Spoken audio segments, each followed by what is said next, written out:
Doze Macacos é um filme americano de 1996, escrito por David Janet Peoples, e foi dirigido por Terry Gilliam. Terry, que é um dos fundadores do conceituado Monty Python. Esta obra é estrelada por Brad Pitt, Bruce Willis e Madeleine Stowe, que dão um show. O filme foi baseado no curta francês La Jetée. Então vamos para a análise do filme. Lembrando, esta análise é uma teoria e explicação do canal Jax Filmes.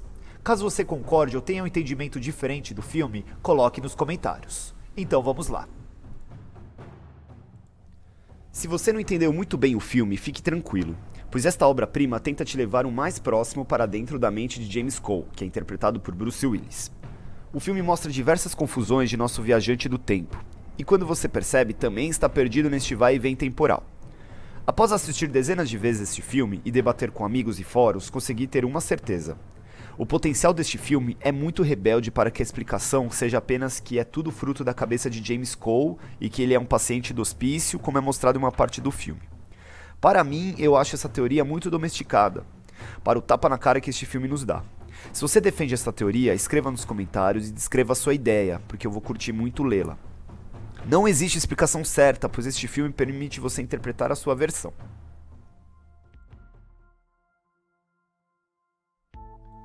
Para entender a minha teoria, temos que iniciar a história no presente de 2027, com a Terra devastada por um vírus que contaminou a superfície, matando 5 bilhões de pessoas. No início do filme, vemos James Cole, um prisioneiro, em um abrigo subterrâneo, sendo obrigado a se voluntariar em uma missão para subir na superfície e colher amostras e informações. Isso mesmo, ele foi obrigado a se voluntariar. Mesmo contrariado, James efetua a missão com sucesso, deixando os cientistas satisfeitos. Estes cientistas são o topo da pirâmide nessa distopia que controlam as pesquisas sobre o vírus. Com isso, os cientistas, confiando em James, o envia para 1996, mas erram, enviando para 1990. Depois para a Primeira Guerra Mundial, começando a confusão temporal. Agora temos que tomar cuidado, se nós considerarmos a fundo as viagens no tempo, iremos nos perder com certa facilidade. O plano dos cientistas é claro. É enviar James para 1996, observar e achar o vírus da forma pura antes da mutação. Achando o vírus, os cientistas iriam voltar para o passado e estudar o vírus puro. Depois voltariam para o presente de 2027 para desenvolver a cura e iniciar o processo de voltar à superfície. Impedir o vírus é impossível, pois o passado já aconteceu. James Cole, junto com a psiquiatra Dra. Rayleigh, começa uma investigação sobre a ligação do exército dos 12 macacos, liderado por Jeffrey, Brad Pitt, com o vírus. James consegue passar informações preciosas do passado para os cientistas do presente, e com toda a confusão e dificuldade, ele completa sua missão com o resultado positivo de descobrir que o exército dos 12 macacos não tem nada a ver com o vírus, e que o cientista Dr. Peters, interpretado por David Morse, que trabalha para o pai de Jeffrey, que é o responsável pela destruição da humanidade. Caso encerrado. Bruce Willis conseguiu completar a sua missão. Podemos ver no final do filme uma das cientistas-chefes do presente de 2027 ao lado de Dr. Peters no avião. Ela até aperta a mão dele. Ou seja, James conseguiu fazer com que os cientistas chegassem o mais próximo do vírus possível. James Cole é o grande herói do filme. Mas será que ele tem alguma culpa de algo que aconteceu? E as viagens do tempo, o exército dos 12 macacos, síndrome de Cassandra, James Cole criança vendo James Cole adulto morrendo, o companheiro viajante do Bruce Willis, o José. Como já conseguimos entender uma linha cronológica do filme, vamos atrás dessas respostas.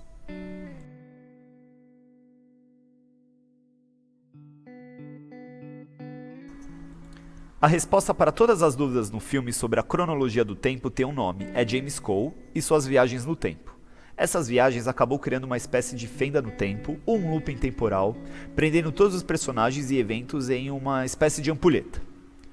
O tempo é que nem uma flecha, ele apenas vai para frente, seguindo a sua cronologia.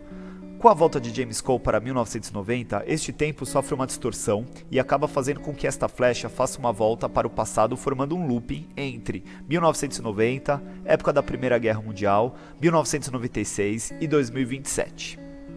Imagine, se James Cole nunca tivesse voltado para o passado, ou se a máquina nunca tivesse sido criada, a flecha temporal estaria seguindo sua normalidade, não existiria exército dos 12 macacos, ele não conheceria a doutora nem o Brad Pitt, e os sobreviventes de 2027 iriam continuar sua vida subterrânea precária, Ou talvez o vírus poderia ter sido espalhado pelo Dr. Peters de outras formas, ou quem sabe nem sido espalhado. Espero não ter confundido um pouco sua cabeça, mas agora eu vou dar alguns exemplos, ficará mais fácil. Vamos lá. Primeiro, sobre a origem do exército dos 12 macacos. James Cole conversa com Jeffrey em 96, no hospício, sobre uma ideia que o ser humano precisava ser extinto. Esta conversa levou Jeffrey a criar o exército dos 12 macacos e fez com que no ano de 2027, antes de James Cole ir para o passado, ter uma pista e teoria sobre o exército dos 12 macacos, depois de ver um símbolo do exército e uma frase dizendo, "Nós conseguimos." Isto na Filadélfia, a primeira cidade de contaminação do vírus. Ou seja, um evento está enganchado em outro aqui, em forma de looping. Segundo, o plano do Dr. Peters é extinguir a raça humana.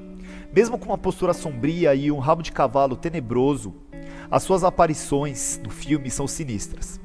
O cientista pode ter acelerado, executado, continuado ou criado o plano após presenciar a ligação da Dra. Rayleigh para o seu chefe, o cientista responsável pelo laboratório em que o vírus é desenvolvido.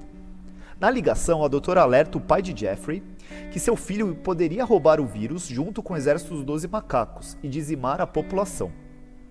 Mesmo ter achado loucura, o pai de Jeffrey decide aumentar a segurança do acesso ao vírus. Essas ações podem ter influenciado Peters a agir com mais rapidez para evitar possíveis contratempos.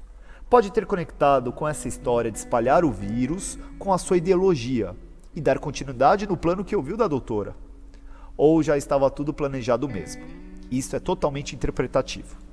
Terceiro, no final do filme, James Cole está no aeroporto e diz para a Dra. Rayleigh que se lembra deste lugar antes de todos começarem a morrer. É sua lembrança de criança, como é mostrado no início e no final do filme. Ele não menciona para a doutora, talvez não se lembre, mas também presencia um homem sendo baleado, no caso ele mesmo. Estes eventos são o início e o final deste ciclo temporal. Mal sabe James Cole pequeno que iria passar por todo o processo que aquele homem tinha passado até a sua morte. Quarto, assim que James e Rayleigh descobrem que o exército dos 12 macacos não tem relação com o vírus, eles enviam uma mensagem para avisar os cientistas de 2027. Na parte final do filme, os cientistas enviam José, outro viajante do tempo, para que entregasse uma arma para James para cooperar e virar um herói. Caso ele não fizesse, tinha recebido ordem para matar a doutora. Tudo indica que os cientistas acrescentaram um plano extra para James tentar matar o Dr. Peters antes dele continuar com seu plano. Porém, infelizmente, nosso protagonista é morto, e a teoria de tentar mudar o passado é impossível, sendo que ele já aconteceu. Mais uma vez, bola fora dos cientistas, né? Quinto, a linha cronológica de 2027 do presente continua indo para frente, e talvez continue com um futuro um pouco melhor depois do sacrifício de Bruce Willis e a sua cooperação para o avanço no estudo do vírus. No mínimo, os cientistas deveriam criar um busto ou um feriado nacional apocalíptico para James. Sexto, um argumento que sempre será uma boa pergunta. Como James Cole viu o símbolo dos 12 macacos no começo do filme antes dele ter viajado no tempo e ter encontrado Jeffrey, que foi o criador do exército? Essa resposta vai servir de base para as outras perguntas também. Quando criança, James Cole presenciou a morte dele adulto no aeroporto, portanto isso já aconteceu também. Irá acontecer daqui 30 anos com um pequeno James Cole. Isto é looping temporal. Sétimo e último tópico, sobre o complexo ou síndrome de Cassandra. É interessante pois a Dra. Rayleigh explica que na mitologia Cassandra tinha o dom de prever o futuro. Mas Apolo lhe jogou uma maldição fazendo com que todas suas previsões fossem consideradas como mentira. Isto não é uma doença, é apenas um termo utilizado para esta situação. No filme, Bruce Willis passa por este complexo e, consequentemente, a doutora também. Bom, pessoal, finalizamos. Vou ficando por aqui. Espero que todos tenham entendido a minha explicação. Dúvidas, debates, teorias iguais, parecidas ou diferentes, críticas ou elogios, coloque nos comentários. Gostou da explicação do Jax Filmes? Gostaria que analisemos outras obras do cinema? Também deixe nos comentários. Um grande abraço, curta o vídeo e se inscreva no canal para ficar ligado. Fui!